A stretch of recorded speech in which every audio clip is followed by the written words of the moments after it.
Hello, welcome to Talking Textbooks Leaving No Child Behind. My name is Aditi and very warm welcome to you all children. I hope that this video finds you very hale and hearty and happy and healthy, right? And बस यहाँ से हम लोग आपको quality level education provide कर रहे हैं. यहाँ से मतलब कोटा से, ऑब्वियसली यहाँ का मतलब that place name is Kota, Rajasthan. So children, we are making you prepare for 6 to 8 Olympiad. So अच्छी बात यह है कि वी स्टार्ट ऐसे ग्रेजुअली स्टेप बाय स्टेप पूरा बेसिक लेवल कवर अप करके then we move on to the NCERT level and then the Olympiad level children. And also we make you prepare for 6 to 10 school level examination. जैसा मैंने बोला कि भाई school level examination के लिए prepare करवाना मतलब जो सब्जेक्टिव पेपर होता है ना चिल्ड्रन, उसको भी हम लोग obviously we make you write the steps as well. हम लोग स्टेप्स में बता रहे होते हैं क्वेश्चंस किस तरह से परफॉर्म करना होता है. And other than that last जो लेक्चर होता है हर एक चैप्टर के बाद जो लास्ट लेक्चर हम लोग कर रहे होते हैं that is Olympiad level questions. Right, so सारा प्रिपरेशन यही हो रहा है children. Let's move on to chapter for today that is data handling. Just a second children. So data handling जो है, डेटा हैंडलिंग हम लोग कंप्लीट कर चुके हैं. इसके 3 लेक्चर्स थे, वो तीनों हमने कंप्लीट कर लिए हैं. आज का जो लेक्चर है that is the revision lecture. और इस लेक्चर के बाद एक लास्ट लेक्चर और होगा फॉर ओलम्पियाड लेवल क्वेश्चन. जैसा कि हमारा रीत चलता आया है वही हम लोग करेंगे इस बार भी. एंड एक्सरसाइज 1, 2, 3 तीनों सबमिट करने हैं गूगल क्लासरूम के ऊपर. ये सब भी आपको पता है, सारी इन्फॉर्मेशन पता है. So children, again I am telling you this is the last chapter है ये. इसके बाद 6th स्टैंडर्ड का कोर्स फिनिश हो जाएगा. आपका जो भी बचा हुआ होमवर्क है, जो पुराने क्लासेस अगर आपके छूट गए हैं, फिर दोबारा से उनको देखना स्टार्ट करना, उनका होमवर्क सबमिट करना, जो भी डाउट्स आते हैं वो पूछते रहना, ठीक है. So I hope you have understood. This is the second last lecture, right? So this is our amazing team. This is me. I'm taking NMTC Primary, Sub Junior as well as 6 to 8 Mathematics. And जो lectures हैं वो playlist में available हैं, class wise बने हुए हैं. Please go through it, children. जब भी जैसे भी revision की ज़रूरत है, कोई topic नहीं समझ आया है, तब उसको देख लो, right? And otherwise जो current lectures चल रहे हैं उनको तो देखना ही है. सो करंट लेक्चर्स के जो लिंक्स हैं वो कहाँ अवेलेबल हैं चिल्ड्रन? ऑन आर चैनल जो टॉकिंग वो है टेलीग्राम चैनल है, वहाँ पर क्लास वाइज आपको ज्वाइन करना है. So like this lecture is for class 6, तो आपको TTB 06 ज्वाइन करना है. वहाँ पे हम लोग लिंक्स प्रोवाइड कर ही देते हैं. Just tap on the link and you will be directed to the video, ठीक है. So I hope you have understood this much and please let your friends, relatives, everybody know about it. क्योंकि children, ये this is our website talkingtextbooks.in. अब क्यों वो मैं बता रही हूँ. These are the 2 packages, right? Now, if as you can see that the complete package is for 6300 and obviously after applying my code AV live you'll get 30% of discount. And ये जो complete package है which contains the study material and the test series and other things, right, ये है. Second package है 2450 code लगाने के बाद ही. And this is the test package. Means if you do not require the study material, अगर आपको requirement नहीं है स्टडी मटेरियल की, तो आप टेस्ट सीरीज ले सकते हो. Like if you want to test your knowledge, if you want to know कि आपका क्या स्ट्रॉन्ग पॉइंट्स हैं, क्या वीक पॉइंट्स हैं, कहाँ ज़्यादा मेहनत करने की ज़रूरत है, कौन कौन से टॉपिक्स में, तो ये सारा एनालिसिस इन टेस्ट से हो जाता है, right. So they are good olympiad level based जो टेस्ट होते हैं वो, ठीक. अब children, since our motto is that सब बच्चों को अच्छी पढ़ाई मिले, what we are doing is जो lectures हैं, video lectures हैं, they are free. Other than that, these bi-weekly quizzes are free. Please start giving them. And where can you find it? You all know it very well on our website talkingtextbooks.in. So children, this is it. And further कुछ भी queries है आप लोग जानते हैं, this is the helpline number 9549041111. Right, is that clear children? So after this ritual of ours, we are going to start with our lecture. Means पूरा lecture तो हो ही चुका है, मतलब we'll be doing the revision of it.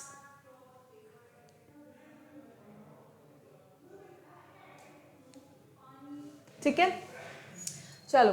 So lecture 1 में what did we study children, introduction मतलब data handling होता क्या है, क्यों इम्पॉर्टेंट है हमारे लिए, ये सब कुछ हमने पढ़ा। फिर इम्पॉर्टेंट टर्म्स कुछ इस सब से रिलेटेड, जैसे डेटा क्या होता है, फिर रॉ डेटा क्या है, ये सब जो टर्म्स थे डेटा हैंडलिंग से रिलेटेड वो सब अपन ने पढ़े थे। और इसका प्री रिक्विजिट क्या था कि भाई आप लोगों ने न्यूज़पेपर पढ़ा हो, डेटा देखा हो कहीं ना कहीं पर, numbers, alphabets, coding, decoding, right, तो ये सारे नंबर्स हमने कहीं ना कहीं देखे हों। स्पोर्ट्स एनालिसिस जो होता है, भाई किसी एक सर्टन प्लेयर का एवरेज इतना है, वो इतना अमेजिंग खेल रहे हैं, या ये है वो, तो ये सारे एनालिसिस कहीं ना कहीं न्यूज़ देखी हो, सुनी हो, पढ़ी हो, बस ये प्री रिक्विजिट इसका रिक्वायर्ड है, राइट। क्यों? क्योंकि हम बहुत कुछ चीज़ें इसी में ही समझने वाले थे कि डेटा हैंडलिंग सबसे पहले क्यों इम्पॉर्टेंट है, क्योंकि बहुत बहुत सारा जो इनॉर्मस डेटा है उसको जब हम प्रॉपरली एनालाइज कर पाए, मतलब उसको प्रॉपर अपन ग्रुप कर पाते हैं, फिर एनालाइज कर पाते हैं, राइट, अपने यूज़ के लिए, then that is known as data handling. So data handling is one of the central activities through which we can organise and represent data in such a way that its analysis and interpretation becomes easier। अब बहुत सारा data है जीवन में, बहुत सारे numbers आते ही जा रहे हैं, क्या करोगे जब तक कि उसको, जैसे मैंने एक एग्जाम्पल लिया था कि अगर एक इंडस्ट्री ओपन करनी है रेडीमेड गारमेंट्स की, राइट, तो अब जाओगे आप अलग अलग सिटीज़ में लोगों के वो लेने के लिए कि भाई एक एवरेज साइज़ निकालोगे, 5 से 10 एज तक के बच्चे हैं उनका क्या साइज़ होगा, 10 to 15 का साइज़ क्या होगा, 20-25 का क्या साइज़ होगा, तो उनका लेंथ, विड्थ, हाइट, ये सब चीज़ें निकलवाओगे, राइट। चाहे आप खुद जाओगे हर एक सिटी में तो 50 साल लग जाएंगे, या फिर आप अपनी टीम को भेजोगे, राइट, तो जल्दी आपके पास डेटा आ जाएगा। वो पॉइंट ये है कि बस वो नंबर्स आते ही जा रहे हैं, क्या यूज़ है जब तक कि उस सारे डेटा को कलेक्ट करके प्रॉपर ऑर्गेनाइज नहीं किया जाए कि भाई 5 से 10 के बीच में लेंथ इतनी होनी चाहिए, लेंथ इतनी वेरी कर रही थी, अब इसका एवरेज ये है कि हम बीच में साइज ये बनाएंगे, राइट। फिर सब अपने अकॉर्डिंग उसको मॉड्यूलेट कर लेंगे, स्टिच कर लेंगे, लूज कर लेंगे, टाइट कर लेंगे, वो सबका अपना पर्सनल लुकआउट है, राइट। बट एक एवरेज आप ऐसे बनाओगे, तो जब तक वो डेटा, इतना बड़ा सारा डेटा, वो जब तक ऑर्गेनाइज नहीं होगा तब तक वो आपके लिए यूटिलाइज कैसे कर पाओगे, मतलब आप उसको, राइट। तो इतने बड़े सारे डेटा को ऑर्गेनाइज करना, राइट, प्रॉपरली फिर उसको एनालाइज करना, फिर उसको रिप्रेजेंट कर पाना ताकि सामने वाले को समझ आ पाए, आपको भी समझ आ पाए। तो ये सब चीज़ें क्या किस में आती है children? In data handling. As the name suggest, नाम से ही पता लग रहा है कि हमें इस डेटा को हैंडल करना है, right. So that is data handling, right. You can see the pictures as well. इस तरह से डेटा रिप्रेजेंट होता है, जो आपका बहुत सारा बड़ा डेटा है, या तो आप ग्राफ के फॉर्म में उसको रिप्रेजेंट कर सकते हो। वी कैन नो कि भाई सेल्स है किसी कंपनी की, कैसी चल रही है, ऊपर नीचे, ऊपर, भाई इस मंथ में कम हुई, क्यों कम हुई, एनालाइज कर सकते हैं। फिर नेक्स्ट मंथ में बढ़ गई, मतलब जो भी कमियां थी इस मंथ में हमें पता लगा भाई ये रीजंस थे, तो नेक्स्ट मंथ में हमने उसको इराडिकेट कर दिया, फिर सेल अच्छी हो गई। इस तरह की चीज़ें हम लोग through bar graph, pie chart, pictograph, इस तरह से हम लोग रिप्रेजेंट कर सकते हैं। And this is how it helps in the company, मतलब मैन्युफैक्चर कंपनी के सेल्स में, प्रोडक्शन में, इन सब चीज़ों में ये इसी तरह इफेक्ट करता है, right. So that is the use of data handling. Then we studied what is data. अब डेटा क्या होते हैं? जो फैक्ट्स, फिगर्स हमारे पास आते हैं वो सब क्या होते हैं? डेटा होता है। मतलब फैक्ट्स हुआ, इंफॉर्मेशन हुई, चाहे अब वो नंबर्स की फॉर्म में है, अल्फ़ाबेट की फॉर्म में हो सकता है, सिंबल्स की फॉर्म में हो सकता है, तो वो सब डेटा अब जिसको डिकोड करना आता है वो करेंगे, जिसको उस सबको एनालाइज करना आता है, वो जो डेटा हैंडलिंग का काम करते होते हैं उन सबको आता होता है, right. But then that is known as data. ये सारा see data is the collection of information और फैक्ट्स। तो इन सबको अपन क्या बोलते हैं? कंबाइनिंगली डेटा बोलते हैं, ठीक है। See it may be collection of numbers, figures, words, जैसे हम यहाँ देख सकते हैं वो दे रखे हैं, वो अल्फ़ाबेट्स दे रखे हैं, right. Then these are numbers, बस नंबर्स दे रखे हैं, यहाँ पे नंबर्स है, अब उसको एनालाइज करना, वो सब डेटा हैंडलिंग का काम होता है। So but this is data, right. Next is raw data, the data that has been collected in the original form. मतलब एक क्लास है, उसमें टेस्ट हुआ, या एक क्लास है ऑफ 30 स्टूडेंट या 35 स्टूडेंट्स, अब उन सब का मुझे वेट चाहिए, ठीक है, उन सब का वेट मेजर करके लिखना है। अब मैंने क्या किया चिल्ड्रन, उन 30 स्टूडेंट्स का वेट बस ऐसे ऐसे ऐसे ऐसे ऐसे मैं एक एक करके बच्चे के पास गई और पूछती गई और लिखती गई। That is raw data. ठीक है, बच्चे का नाम लिखा, सारे बच्चों के नाम लिख दिए, सारे मैंने वेट्स लिख दिए, ये सब क्या है, रॉ डेटा है। बस जा करके आपने उस डेटा को कलेक्ट कर लिया, right, that is raw data. See weight of 10 students of a class are in such form, ठीक है, केजीज में, या मार्क्स हो गए या कुछ भी, साइज हो गई, वॉट एवर इट इज। तो ये क्या हुआ, ये रॉ डेटा है जो आपने फर्स्ट हैंड कलेक्ट कर लिया, बस उसका कोई प्रोसेस नहीं हुआ है, वो किसी कैटेगरी में नहीं आया अभी तक, बस वो रॉ डेटा के फॉर्म में हो गया है। ठीक, then observation, each of the information, each of the fact that is there in the raw data is called observation। मतलब हर एक नंबर, क्योंकि अभी हम नंबर वाले देख रहे हैं इस क्लास में, तो हर एक नंबर जो है, right, that is known as the observation of the given data. Clear? So that is observation. Each of the items in the raw data is called an observation. अब जैसे ये है, ये वेट है, अब हर एक वेट क्या है, हर एक weight is the observation of the given data, right. Next है टाइप्स ऑफ डेटा। अब टाइप्स ऑफ डेटा क्या क्या होते हैं, एक होता है प्राइमरी डेटा। प्राइमरी डेटा मतलब जो पर्सन है वो जाकर के खुद, या तो वो खुद कर रहा है या वो किसी से करवा रहा है, बट फर्स्ट हैंड डेटा वो ही कलेक्ट कर रहा है, राइट। तो अब वो कैसे हो सकता है, या तो वो खुद जाकर के सर्वे कर रहा है, या थ्रू सर्वेज उसने कलेक्ट किया है, या एक्सपेरिमेंट्स के थ्रू किया है, या इंटरव्यूज हुए हैं, या ग्रुप डिस्कशन हुए हैं, इन सब से हमें प्राइमरी डेटा मिलता है, right. See the data collected directly from the source, directly जो हमने सोर्स से कलेक्ट कर लिया, that is known as the primary data. See जैसे कॉलिंग करके कर लिया, या ग्रुप डिस्कशन से, like I told, focus group, surveys हुए, इंटरव्यूज हुए, इन सब से जो इन्फॉर्मेशन आ रही है वो सब किसके, वो सब क्या कहला रही है, प्राइमरी डेटा। उस सब को हम प्राइमरी डेटा बोलेंगे। सेकेंड होता है secondary data. Second is the secondary data. अब सेकेंडरी डेटा में क्या है चिल्ड्रन, जो ऑलरेडी पब्लिश डेटा है, ऑलरेडी किसी ने बना रखा है, वो डेटा ऑलरेडी उसने समहाउ कलेक्ट कर रखा है, and you are just using it, right, then that is known as secondary data. अब उसके अंदर क्या है, देखो, या तो इंटरनेट से आप ले सकते हो, ब्लॉग्स हुए, राइट, जर्नल्स हुए, किसी ने ऑलरेडी एक्सपेरिमेंट्स कर रखे हैं तो जर्नल्स हैं, उससे आप ले सकते हो, न्यूज़पेपर है, लाइब्रेरी, बुक्स, राइट। तो ये सारे क्या हैं, ये सारे सेकेंडरी सोर्सेज हैं, जहाँ पे see data collected from secondary sources such as internet, TV, libraries, newspapers, ये सब क्या होंगे, ये सब मोबाइल फ़ोन, ब्लॉग्स, इंटरनेट, ये सब क्या है, यहाँ से डेटा ऑलरेडी है, वहाँ पर डेटा ऑलरेडी है, और and you are just suppose to use it, तो उसको हम बोलते हैं सेकेंडरी डेटा, राइट। तो ये होता है हमारा सेकेंडरी डेटा। उसके बाद अपन ने कुछ क्वेश्चंस किए थे। अच्छा, this was when I just wanted you to write the definition. जो हमने एज इट इज डेफिनेशन लिखी है, वो मैंने डेफिनेशन लिखने बोली थी कि भाई डेटा क्या होता है, रॉ डेटा क्या होता है, ऑब्जर्वेशन क्या होती है, जो ऑलरेडी रिटन है। फिर what is an array, an array is an arrangement of numbers और symbols in rows and columns. ये मैंने बताया था कि भाई आपके पास कुछ भी डेटा गिवन है, राइट, उसको आप अरेंज कर रहे हो, चाहे इंक्रीजिंग ऑर्डर में, चाहे डिक्रीजिंग ऑर्डर में, then that is known as an array, array, right. Statistics is the study of the collection, analysis, interpretation, presentation, organization of data, right. ये मतलब it is study, जो data handling कर रहे हैं ना, basically ये सब study को क्या बोला जाता है, it comes under this statistics, ठीक, ये हमने पढ़ा था। then ये सब डिफरेंट वो थे children, primary and secondary data, मतलब ये सारे एग्जाम्पल्स थे। जैसे हमने वहाँ पे इमेजेस देखी, उसको हमने फिर यहाँ पर लिख लिया था कि भाई सेकेंडरी अगर है, journal, web pages, blogs, books, articles, ये सब क्या हैं, these are all secondary data. Primary data कौन कौन सा है, क्वेश्चन है, surveys, observation, experiments, focus groups, interviews, ये सब क्या है, these all are primary data source, ठीक है। प्राइमरी डेटा मतलब इस तरह से आप प्राइमरी डेटा ले सकते हैं, है ना।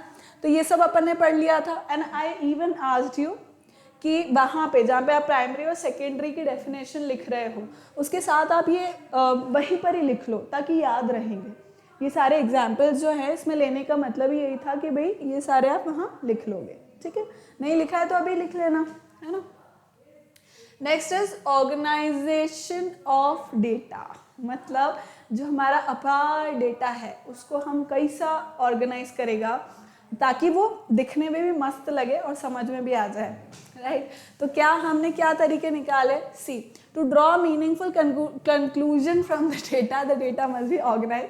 मतलब खाली डेटा हमारे पास जो नंबर्स है वो ऐसे ही बस एरे के फॉर्म में ऐसे हो जाएंगे हमारे पास, तो मेरे को क्या काम का वो, जब तक कि वो प्रॉपरली ऑर्गेनाइज हो करके एनालाइज, मतलब ऑर्गेनाइज नहीं हुआ है तब तक मैं एनालाइज भी कैसे करूँगी, समझ रहे हो।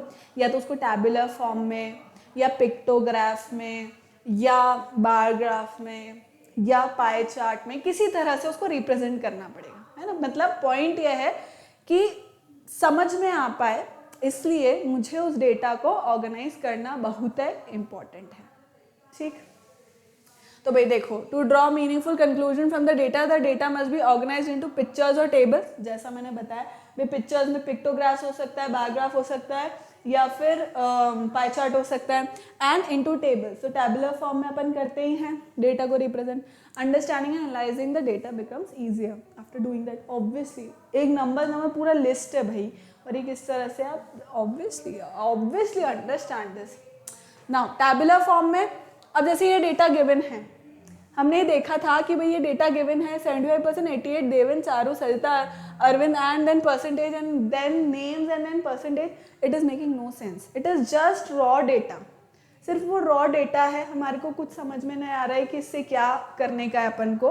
तो अपन क्या करेंगे बच्चा कि अपन उसको टैबुलर फॉर्म में जमा देंगे, मस्त एकदम सजा के लिख देंगे तो अपने को समझ में आ जाएगा कि उसका क्या मीनिंग है। देखो यहाँ पे लिखेंगे अपन नेम ऑफ स्टूडेंट्स, यहाँ पे लिखेंगे परसेंटेज, ठीक है। तो अब नेम ऑफ स्टूडेंट्स में तो सारे बच्चों के नाम आ गए और उनके परसेंटेज उनके सामने आ गए, है ना। जैसे रिपोर्ट कार्ड वही पूरा लिस्ट जो लगता है, फिर पता लगता है भाई नीचे से कौन है फर्स्ट, कौन है, वही बात है, ठीक है। समझ गए आप लोग। तो ये लॉजिक होता है टैबुलर फॉर्म का कि हम इस तरह से रॉ डेटा को इस तरह से टैबुलर फॉर्म में अरेंज कर सकते हैं, है ना। नेक्स्ट है फ्रीक्वेंसी डिस्ट्रीब्यूशन। अब फ्रीक्वेंसी डिस्ट्रीब्यूशन क्या है, वैसे तो फ्रीक्वेंसी की टेबल हमने लास्ट लेक्चर में भी पढ़ी थी, है ना, जो उसका मीनिंग था। बट वैसे फ्रीक्वेंसी क्या होती है भाई, कोई भी एक पर्टिकुलर नंबर है, ऑब्जर्वेशन जिसे मैं कहूँगी ऑब्जर्वेशन, अगर कोई पर्टिकुलर कोई मेरा गिवन डेटा है ना, डेटा मुझे गिवन है, उसमें एक पर्टिकुलर ऑब्जर्वेशन अगर मल्टीपल टाइम्स रिपीट हो रही है, जैसे मैंने आपको बताया था कि मान लो 30 स्टूडेंट्स हैं, टेस्ट हुआ से मैथमेटिक्स का 20 मार्क्स का टेस्ट है, उसमें से 5 बच्चों के 18 मार्क्स आए। 18 कितनी बार लिखूँ, 5 बार 18 लिखूंगी, या मान लो 10 बच्चों के आ गए, 10 बच्चों के 18 10 बार लिखूंगी मैं, it will waste my time, it will be very tedious and very irritating, ठीक है। तो मैं क्या करूँगी, मार्क्स लिख दिए 18, फ्रीक्वेंसी लिख दी 10, राइट। इसका मतलब कि 18 नंबर जो है, 18 मार्क्स जो है वो 10 बच्चों के आ रहे हैं। कितनी बार रिपीट हो रहा है, 10 बार रिपीट हो रहा है। तो कोई ऑब्जर्वेशन जब मल्टीपल टाइम्स रिपीट हो जाता है then that is known as its frequency. मतलब जितनी भी बार वो रिपीट हो रहा है उसको हम उसकी उस नंबर की या जो भी मुझे इन्फॉर्मेशन गिवन है उसकी फ्रीक्वेंसी हो जाती है ना। तो बस अब उस फ्रीक्वेंसी को डिनोट कैसे करते हैं हम, या रिप्रेजेंट करने का एक तरीका होता है टैली मार्क। तो वो मार्क क्या है, it is a straight line, मतलब स्टैंडिंग लाइन जैसे बोलते हैं, है ना। तो it is a standing line, जो टैली मार्क होता है वो एक स्टैंडिंग लाइन होती है। तो फ्रीक्वेंसी को हम लोग इस तरह से रिप्रेजेंट कर सकते हैं टैली मार्क के फॉर्म में, है ना। तो फ्रीक्वेंसी डिस्ट्रीब्यूशन टेबल अपनी क्लास में जब भी पूछेंगे अपन टैली मार्क भी बनाएंगे। ये सब चिल्ड्रन अभी तक अपन जो स्कूल में जो एग्जामिनेशंस होते हैं जहाँ पे हमें सब कुछ बनाना पड़ता है, स्टेप वाइज करना पड़ता है, इन सब का बना रहे हैं। ओलंपियाड लेवल के एग्जामिनेशंस है जिसमें टिक द करेक्ट है, मतलब MCQs हैं अगर उसके अंदर, तो आपको ड्रॉ नहीं करना पड़ेगा, you don't have to draw, आपको डायरेक्टली जो आंसर है उसको एक टिक करना होगा, है ना। तो उसमें आपको पाई चार्ट ड्रॉ करना है या वो टेबल ड्रॉ करनी है, फ्रीक्वेंसी टेबल ड्रॉ करनी है, ऐसा नहीं होगा। ये सब आपके स्कूल लेवल एग्जामिनेशंस होते हैं जहाँ स्टेप मार्किंग होती है, उन सब में होता है।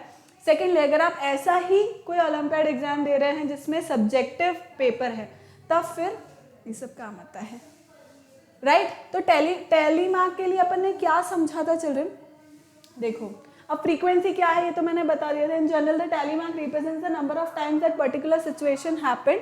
मार्क इस तरह से जो स्टैंडिंग लाइन है उससे अपन रिप्रेजेंट कर रहे थे. And this is called the frequency of that event और दैट हैपनिंग. फ्रीक्वेंसी मैंने समझा ही दिया था कि क्या है. अब देखो ये टैली मार्क करते कैसे हैं, अपन ने यहाँ पे इसको समझा था. जस्ट अ सेकेंड चलो. अब अपन ने इसमें क्या समझा था फ्रीक्वेंसी डिस्ट्रीब्यूशन में टैली मार्क के अंदर कि अगर कोई भी एक नंबर रिपीट हो रहा है एक बार, मतलब एक ही बार आ रहा है, रिपीट हो रहा है एज इन मतलब रिपीट नहीं हो रहा है, एक ही बार आ रहा है, अगर उसका अकरेंस जो मेरा गिवन डेटा है उसमें सिर्फ एक ही बार है तो मैं एक स्ट्रेट लाइन बना दूंगी. ठीक है, I just make a single straight line.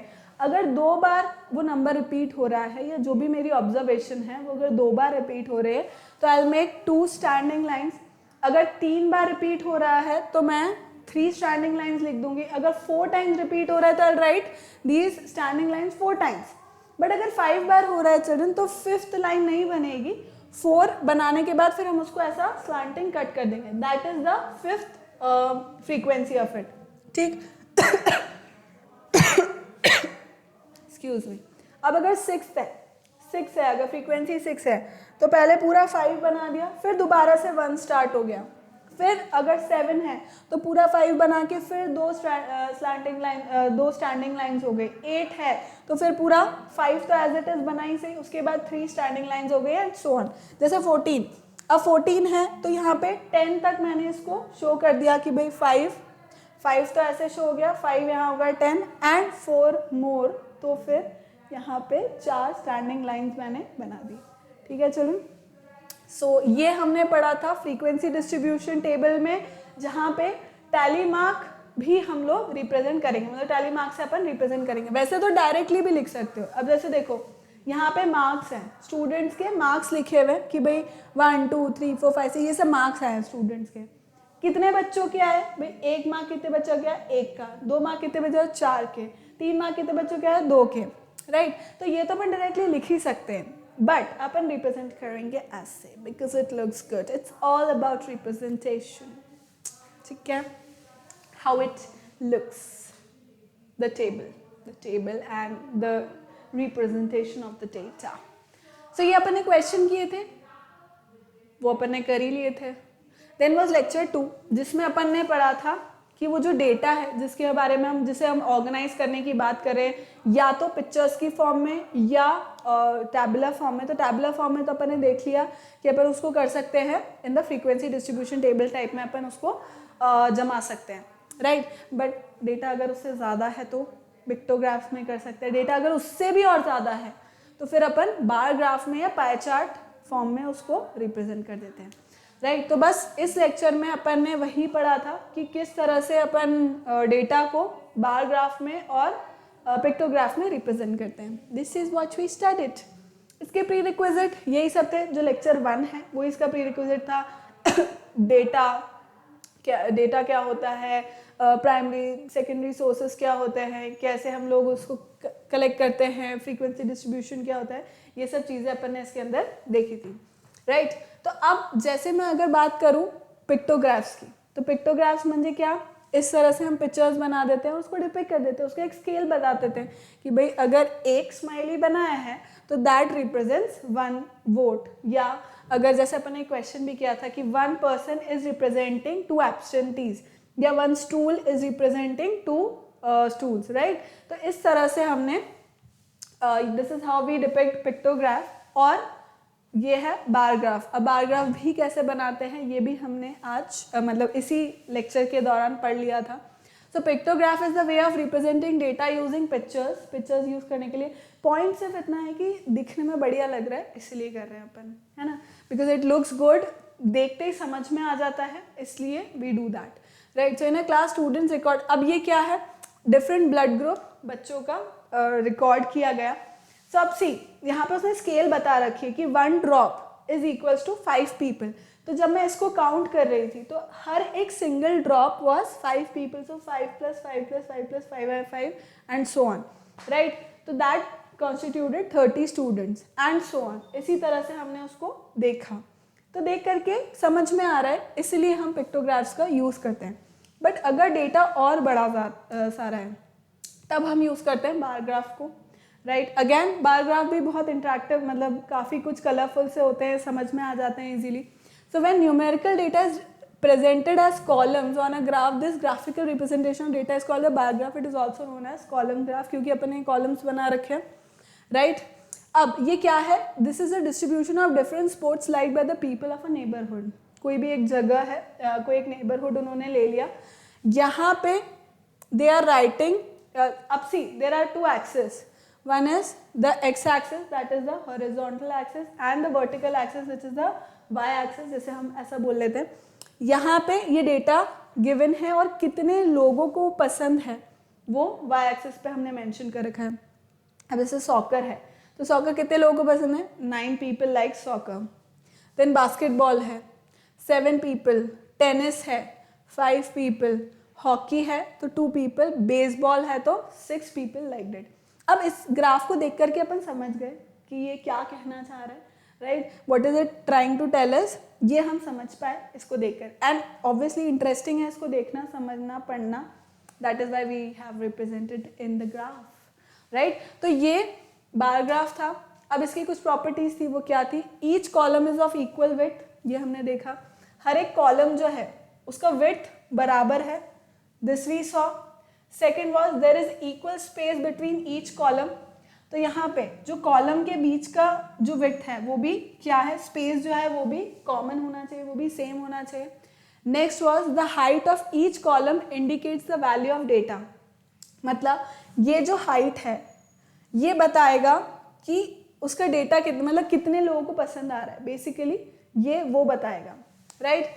Next was all bars और columns are drawn on the same common base, सारे कॉमन बेस पे ड्रॉ हो रहे हैं, दैट इज एक्स एक्सिस, जो वर्टिकल जो हॉरिजॉन्टल एक्सिस है उसके ऊपर, right. Then to make the bar graph attractive the bars में बी कलर्ड, ये आपके ऊपर डिपेंड करता है, टाइम है, फुर्सत है, बढ़िया कलाकारी कर सकते हो तो करो, like you will get good marks, है ना। And bars are very helpful for visual comparison of data, मतलब देख करके हम एक बारी उसको पता कर, अब जैसे देखो यहाँ पे देखना है कि लीस्ट जो लाइट स्पोर्ट है वो इन सब में से कौन सा है, हॉकी है, और जो सबसे ज़्यादा पसंद किया जा रहा है वो कौन सा है, सॉकर है, राइट। तो यहाँ से मुझे देख करके पता लग जाएगा कि इसमें कंपैरिजन कौन सा ज़्यादा पसंद है, कौन सा कम है, ऑल दीज थिंग्स। नेक्स्ट ये सब हमने पढ़ लिया था। Next was construction of a bar graph. Construction करना कैसे है?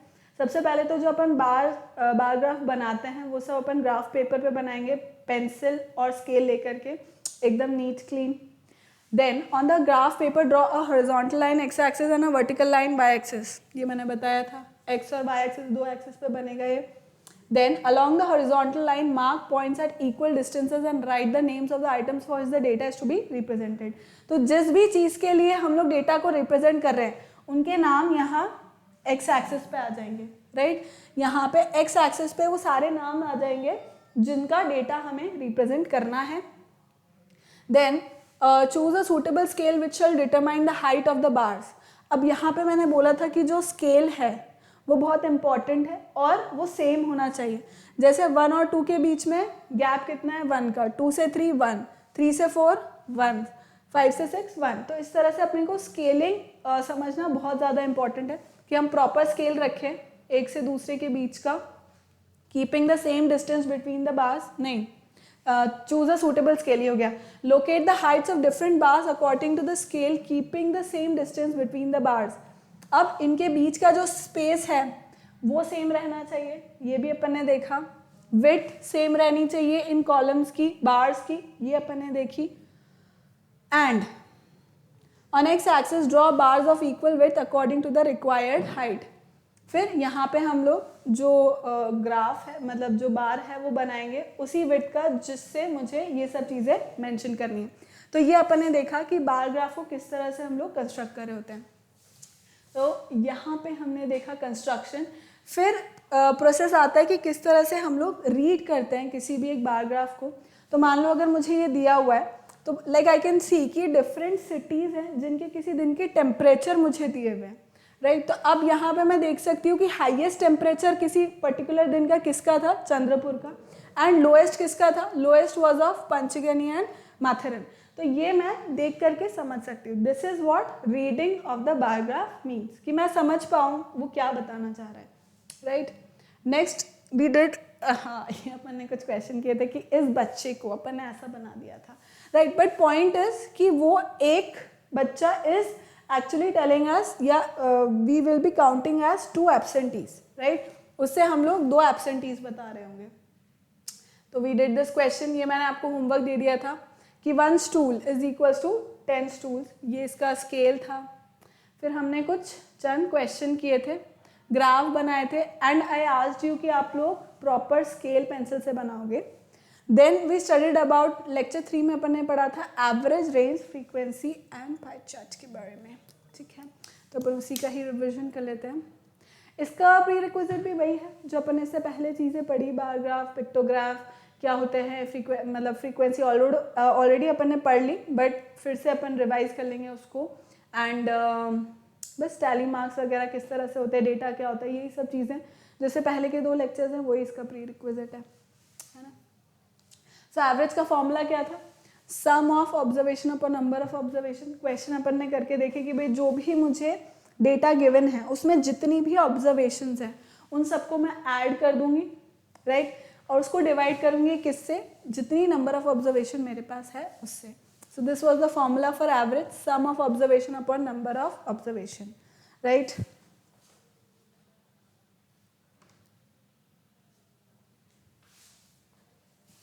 सो अपन ने क्वेश्चन भी किए थे 2, उसको एक्सप्लेन करते हुए। Next was range. अब रेंज मैंने समझाया था कि जो भी मुझे गिवन डेटा है उसमें वो ऑब्जर्वेशन जिसका हाईएस्ट वैल्यू है उसको मैं सबट्रैक्ट करूंगी किससे, जिसका लोएस्ट वैल्यू है, मतलब highest value minus lowest value in my given data. जो मेरा गिवन डेटा है उसके अंदर मैं सबट्रैक्ट कर दूंगी उन दोनों को, तो मुझको क्या मिल जाएगी, रेंज मिल जाएगी। That was the formula for range, ये मैंने यहाँ पे लिखा भी था। Range is equal to highest value minus lowest value in the given data, जो मुझे डेटा गिवन है उसमें, ठीक है। फिर हमने पढ़ा था फ्रीक्वेंसी। अब फ्रीक्वेंसी का ये प्रॉपर जो डेफिनेशन है वो यहाँ पर है, ऑल्दो मैंने एक्सप्लेन वहाँ कर दिया था। The number of times a particular observation occurs is called as frequency. मतलब कोई भी एक पर्टिकुलर वैल्यू कितनी बार रिपीट हो रही है किसी भी एक गिवन ऑब्जर्वेशन, गिवन डेटा में, that is known as its frequency. इस पर एग्जाम्पल भी देखा कि भाई बाकी सब तो सिंगल टाइम ही आ रहे हैं, ये 3 नंबर्स ऐसे थे जो 2 बारी रिपीट हो रहे थे, right. This we saw. Then फिर हमने पढ़ा था पाई चार्ट के बारे में। So pie chart circular in shape होता है और उसके जो डिफरेंट सेक्टर्स होते हैं वो अलग अलग डेटा को रिप्रेजेंट करते हैं। मतलब जो हमारा a diagram used to represent statistical data by dividing a circle into sectors is known as a pie chart or a pie graph। मतलब पाई चार्ट उसी को बोलते हैं कि भाई अपन अलग अलग सेक्टर्स में उसको डिवाइड करते हैं और जो हमारा गिवन डेटा है वो उस सेक्टर्स में अपन रिप्रेजेंट कर पाते हैं।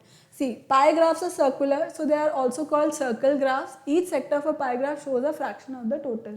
तो ये तो ऑब्वियस है कि भाई कोई भी सेक्टर है वो पूरे कंप्लीट सर्कल का पार्ट है, पूरे कंप्लीट एक होल सर्कल का पार्ट है। That is what it is showing. So जैसे अपन ये एग्जाम्पल लिया था कि भाई एक नेबरहुड में क्लास में बच्चों से पूछा कि भाई आपका फेवरेट कलर क्या है, तो 45% children said they like green colour, 8% said they like blue colour, 31% said they like yellow colour and 16% said they like red colour. So अब इसमें सबसे ज़्यादा पसंद किया हुआ कलर, एक्सक्यूज मी, सबसे ज़्यादा पसंद किया हुआ कलर कौन सा है, green, and least is blue. So just by seeing this pie chart I can understand. Again same is the case with favorite activities. अब अलग अलग जैसे एक नेबरहुड में पूछा कि भाई आपकी फेवरेट एक्टिविटी क्या है, लोगों से पूछा, तो मान लो walking was 40%, cycling 24%, swimming, golf and other activities, right. Other activities में 6% है। तो हाईएस्ट लाइकिंग किस एक्टिविटी के लिए थी, फॉर वॉकिंग, एंड लीस्ट क्या थे, अदर्स थे, है ना, अदर्स। उससे ज़्यादा किसका था, गोल्फ का, right. So this is what we understand from the pie chart. Then अब इसके अंदर अपन एक एग्जाम्पल पढ़ा था कि पाई चार्ट को अपन पढ़ते कैसे, समझते कैसे। जैसे ये पूरा एक सर्कल है, तो इस सर्कल के सेंटर का जो एंगल है वो कितना होगा, 360 डिग्री होगा। मतलब ये जो सेक्टर्स बने हुए हैं ये 360 डिग्री का ही पार्ट है, कंप्लीट 360 डिग्री है, उस 360 डिग्री का ही ये सब पार्ट है ना। तो वो पार्ट्स जो है, उस होल का जो पार्ट्स हैं वही हमें बता रहे कोई भी एक पर्टिकुलर जो डेटा मुझे गिवन है उसके बारे में। अब जैसे यहाँ पे मुझे क्या गिवन है कि 36 स्टूडेंट्स हैं, वो घर से स्कूल कैसे जाते हैं। सो सी 120 डिग्री सेक्टर जो है दैट शोज कि they go by walking, 90 degree car, 30 degree bicycle, 40 degree train, है ना, बाकी बस, राइट। तो ये मुझे बता रहे, ये डिग्रीज मुझे बता रहे कि that comprises of students who are going by these respective conveyance, right. तो अब उसमें क्या हो रहा है, जैसे अगर मुझे पर्टिकुलर किसी वॉक का कैलकुलेट करना है कि भाई वॉक करके कितने बच्चे जा रहे हैं, नंबर 36 टोटल है, उसमें से कितने जा रहे हैं मुझे कैलकुलेट करना है। तो मैं क्या करूँगी चिल्ड्रन, 36 अपॉन 360, क्योंकि क्या है ये जो 36 है, 36 होल है, वो कितने में डिवाइडेड है, मतलब वो किसको कंप्राइज कर रहा है, 360 कंप्लीट को। भाई 36 प्यूपिल्स किसको बता रही, कौन बता रहा है, ये पूरा 360 डिग्री एंगल बता रहा है, एक्सक्यूज मी, ये पूरा 360 डिग्री एंगल बता रहा है। तो अब मैं क्या करूंगी, 36 अपॉन 360 इंटू 120, है ना। मतलब या इस तरह से ले लो कि भाई 120 degrees, just a second, 120 degrees 120 degrees कितने में से, 360 में से, टोटल कितना है 36 स्टूडेंट्स, ऐसे कैलकुलेट करते हैं। भाई टोटल कितना है 360 डिग्री, उसमें से कौन सा वाला पार्ट, 120 वाला पार्ट, और टोटल कितने 36, ऐसे लिख लो। भाई 36 अपॉन 360 इसलिए लिखा क्योंकि that is the common, right. 90 degree का कैलकुलेट करना है ना, कार से कितने बच्चे जा रहे हैं, तो क्या करोगे, 90 डिग्री कितने में से, टोटल कितना है 360 into 36, these are the total pupils, इसमें से आपको पता करना है ना। तो ये अपन इस तरह से वी कैन टेक आउट कि भाई कितने स्टूडेंट्स यहाँ पे वो काम कर रहे हैं, मतलब इस तरह से जा रहे हैं, है ना। तो इस तरह से अपन पाई चार्ट को पढ़ रहे थे, राइट। नेक्स्ट फिर अपन ने आई गेस क्वेश्चंस किए थे, फिर अपन ने क्वेश्चन स्टार्ट कर दिए थे। अब ये वाला क्वेश्चन था चिल्ड्रन, इसको करते हैं अपन, क्या बोलता है ये, the final marks in mathematics of 30 students are as follows, arrange these marks in the ascending order. तो ये तो आप करते रहना, असेंडिंग, अच्छा it is asking in the ascending order 30 to 39 one group, 40 to 49 second group, etcetera. तो चलो इस तरह से अपन इसको अरेंज कर देते हैं। सो लीस्ट मार्क्स कितने हैं, लीस्ट मार्क्स यहाँ पे कितने हैं 30, चलो 30 से स्टार्ट करते हैं। सो 30 से 39 के बीच में कितने नंबर्स आ रहे हैं वो आप अरेंज करना, मैं सिर्फ नंबर्स जो हैं उनको लिख दूंगी, ठीक है। दैट इज कितने नंबर्स आ रहे हैं यहाँ पे 39 1 2, राइट, 2 नंबर्स आ रहे हैं बस, इसके अंदर 2 ही नंबर्स ऐसे हैं जो आ रहे हैं। देन इज 40 to 49, अब 40 से 49 के बीच में कितने नंबर्स आ रहे हैं चिल्ड्रन, 1 then 2 then 3, 3 नंबर आ रहे हैं इसमें। फिर 49, 50 से 59, 50 से 59 के बीच में कितने नंबर्स आ रहे हैं, 1 2 then 3 4 5 6 7 8, 8 नंबर इसमें आ रहे हैं। फिर 60 से 69 के बीच में कौन कौन से नंबर्स आ रहे हैं, एंड सो ऑन, मतलब you can do it children.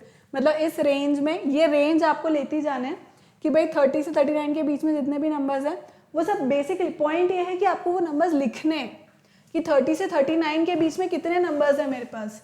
30 से 39 के बीच में I have 37 and 39, that is 37 and 39, right, and so on, आगे क्या आप लिखते रहना।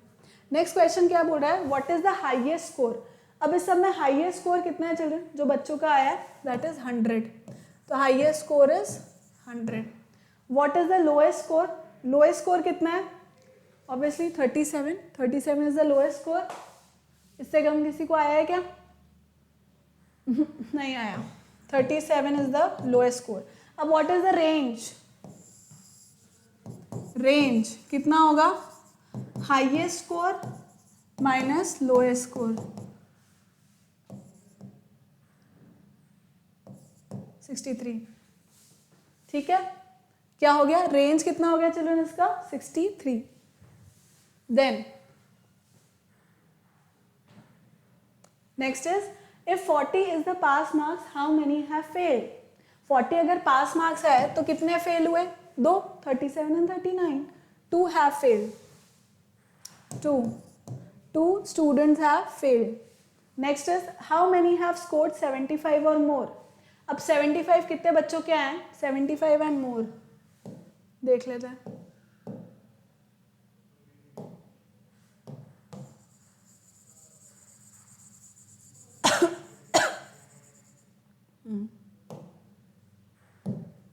How many have scored 75 or more?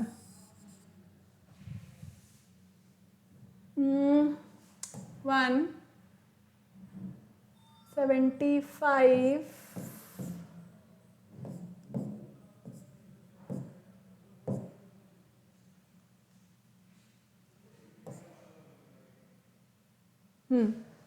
सो कितने स्टूडेंट्स हो गए?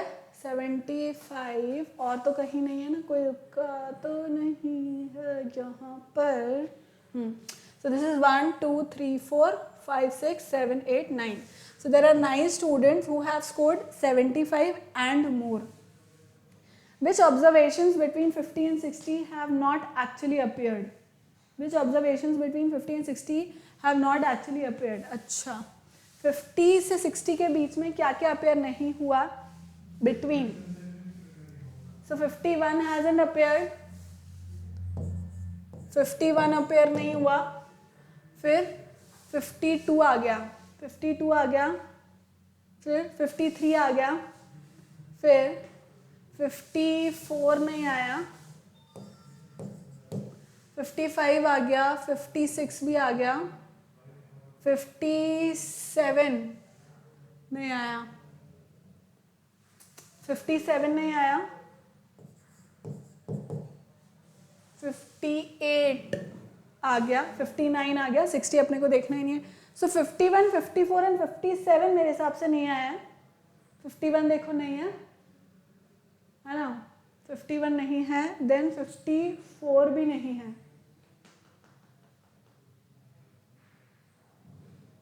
54 भी नहीं है. यस. और 57 भी नहीं है. सो मेरे ख्याल है ये 3 ही नंबर्स हैं जो इनके बीच में नहीं आए हैं. How many have scored less than 50? अब 50 से कम कौन कौन आएंगे आप लोग काउंट कर लेना इसमें से देख करके. ठीक है बच्चा, आगे करते हैं हम. नेक्स्ट क्वेश्चन क्या बोलता है ये? The sales of electric bulb on different days of a week is shown below. दिख रहा है? See the sale of electric bulb on different days of a week is shown below. मतलब अलग अलग डेज में कितने बल्ब सेल आउट हुए ये यहाँ पे है. और ये क्या है? 1 बल्ब शोज, मतलब एक बल्ब अगर है तो वो कितना कर रहा है? 2 बल्ब्स. ठीक है, यू कैन ड्रॉ इट, मतलब प्रॉपरली आप ड्रॉ कर लेना. 1 bulb is basically representing 2 bulbs, if you can see here, right here, right, यहाँ पे है ये. So observe the pictograph and answer the following questions. मतलब इसको देख करके अब अपन को आंसर करना है. How many bulbs were sold on Friday? Friday को कितने बल्ब सेल आउट हुए? अब देखो फ्राइडे को कितने हैं टोटल? 1 2 3 4 5 6 7. सो मैं क्या करूँगी? 7 into 2, क्योंकि 1 bulb is equals to 2 bulbs, right. So 7 into 2 is 14 bulbs. कितने बल्ब सेल आउट हुए? 14, राइट. नेक्स्ट क्वेश्चन क्या बोलता है? On which day maximum number of bulbs were sold. अब मैक्सिमम नंबर देख करके ही पता लग रहा है it was on Sunday, right. See this is 1 2 3 4 5 6 7 8. यहाँ पे 8 है और यहाँ पे 1 2 3 4 5 6 7 8 9. देख करके ही पता लग रहा है. So that is Sunday. Next, third, if one bulb was sold at the rate of rupees 10, what was the total earning on Sunday? So children, 9 bulbs. अब 9 तो सिर्फ शो हो रहा है वो, राइट? टोटल बल्ब्स कितने सेल आउट हुए? 9 into 2, 18 bulbs were sold. अब 1 बल्ब का प्राइस है रुपीज 10. टोटल अमाउंट कितना हुआ? टोटल अमाउंट कितना हुआ children? 18 into 10, that is rupees 180. Rupees 180 की कमाई हुई. देखो, if 1 bulb was sold at the rate of rupees 10, मतलब एक बल्ब का 10 रुपीज था, तो 18 बल्ब्स का कितना होगा? 180. Next, can you find out the total earning of the week? पूरे वीक की अर्निंग ये आप फाइंड करोगे. And if one big carton can hold 9 bulbs, how many cartons were needed in the given week? More than 7, more than 8 or more than 9, right? तो ये आपके बच्चे homework है, ये आप लोग स्वयं करेंगे, ठीक है? ये सारे क्वेश्चन रिमेनिंग जो भी हैं, this all you are going to do. Clear? So children, this is it for today. Thank you so much for watching. Keep liking, keep subscribing and keep sharing, and remember to hit the bell icon so that you remain notified for all our upcoming awesome videos. Thank you so much.